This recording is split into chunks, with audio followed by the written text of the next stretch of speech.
3 conseils pour réduire facilement vos impôts en Allemagne.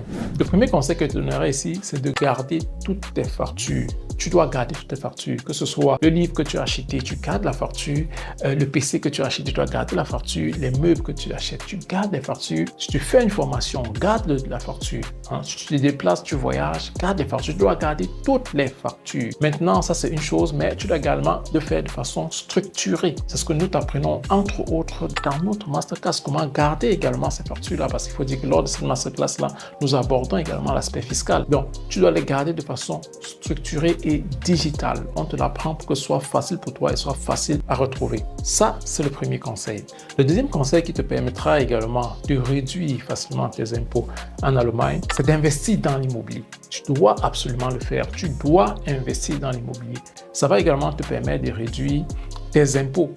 Il y a des types immobiliers qui sont appropriés également pour cela. Il ne s'agit pas de se lancer comme ça dans l'improvisation, sans planning, sans concept et tout ça, et puis tu vas acheter un bien immobilier et tu t'attends à ce que tes impôts soient réduits. Non. Donc, il y a des biens qui vont passer en fonction de ta situation, en fonction de ce que tu payes comme impôt. On saura quel type de bien est approprié en fonction de cette stratégie-là pour réduire considérablement tes impôts. Donc, pense-y, investis également dans l'immobilier ou encore laisse-toi de préférence accompagner par quelqu'un qui s'y connaît, qui te dira comment procéder. Le troisième conseil que je te donnerai ici, c'est de te rapprocher des stratèges fiscaux. Il ne s'agit pas tout simplement d'aller vers un conseiller fiscal et puis voilà, non. Le conseiller fiscal, très souvent, ne va pas toujours t'aider. Tous ne sont pas des stratèges.